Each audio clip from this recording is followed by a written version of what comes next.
Good morning students. Today our topic is weavers, iron smelters and factory owner, chapter number 6 from history class 8th।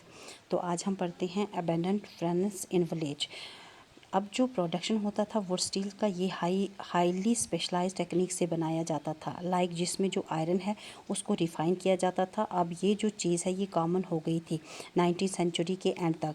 तो अब हर district में इसे use किया जाने लगा। हर डिस्ट्रिक्ट में स्मेल्टर्स, जैसे बिहार, सेंट्रल इंडिया से स्मेल्टर्स आ गए। इन्होंने लोकल डिपॉजिट को जो और के होते हैं उसे डिपॉजिट करना स्टार्ट कर दिया और आयरन को प्रोड्यूस करना स्टार्ट कर दिया। और फिर उस आयरन से ये डेली यूज़ के इम्प्लीमेंट्स बनाते थे।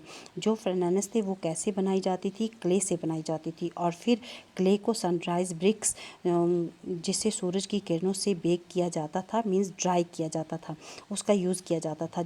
अब जो स्मेल्टिंग है वो मैन करते थे, लेकिन जो ये फर्नेस होते हैं इसके ऊपर एक आग का झोंका डाला जाता है क्योंकि मेटल को पकाया जाता था। अब मतलब एयर पंप करनी पड़ती थी। जब चारकोल बर्न होता था तो उस चारकोल को बर्न करने के लिए बार बार उसी डिवाइस में एयर को पंप किया जाता था, यानी बेलो जिसे कहते हैं। ये काम वुमेन्स करती थी। अब देखिए एंड ऑफ द 19वीं सेंचुरी तक आयरन स्मेल्टिंग डिक्लाइन हो जाती है। डिक्लाइन होने की वजह से जो फर्नेस थे जिसमें आयरन को मेल्ट किया जाता था वो भी डिसयूज़ हो गई, उसको भी कोई यूज़ नहीं करता था। आयरन का जो प्रोडक्शन है वो बिल्कुल डिक्लाइन हो गया। उसके पीछे कुछ रीज़न्स हैं। एक रीज़न ये है कि फॉरेस्ट के कुछ लॉज लगा दिए गए जिसमें लोगों को फॉरेस्ट के अंदर एंटर करना बैन कर दिया था। तो तब ये फॉरेस्ट के अंदर जा ही नहीं सकते थे। तो ये लोग वुड कहाँ से लाते? क्योंकि उनको वुड चाहिए होती थी चारकोल को जलाने के लिए। तो इनका जो बिज़नेस था वो डिक्लाइन होने लगा धीरे धीरे। तो इसका फ़र्क सीधा सीधा देखा गया उन लोगों पर जिन्होंने इसको अपना लाइवलीहुड बना रखा था, जो इसी काम में स्पेशलाइज थे। इन्होंने सेकंड रीज़न ये था कि इन्होंने हाई टैक्सेस लगा दिए थे अगर फॉरेस्ट के अंदर एंटर करना है तो, और कुछ सामान लेके जाना है।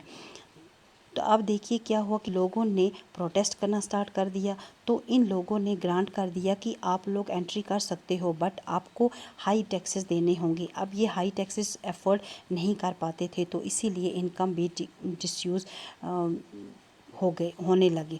अब देखिए जो आयरन स्मिथ थे उनको आयरन की ज़रूरत होती थी, तो ये कौन सा आयरन यूज़ करते थे? ये आयरन आता था ब्रिटेन से। लेट 19वीं सेंचुरी में जब इंडिया में डिक्लाइन हो गया आयरन स्टील का प्रोडक्शन, तो ब्रिटेन से आयरन आने लगा। तो यहाँ पर जो आयरन स्मिथ थे वो यूज़ करने लगे इंपोर्टेड आयरन। तो उन्होंने यूटेंसिल्स एंड डेली यूजेस के कुछ टूल्स बनाने के लिए इंपोर्टेड आयरन का यूज़ किया। यहाँ के लोकल स्मेल्टर्स थे उनका डिक्लाइन तो होना ही था, साथ ही साथ जो यहाँ के फर्नेस थे, यहाँ के जो ओर्स थे वो भी डिसयूज़ होने लगे क्योंकि अब जो इम्पोर्टेड आयरन यूज़ होने लगा था जो ब्रिटेन से आता था, तो इससे प्रॉफिट होता था ब्रिटेन का। तो यहाँ के जो लोकल स्मेल्टर्स थे वो जॉबलेस हो गए। Thank you for watching this video.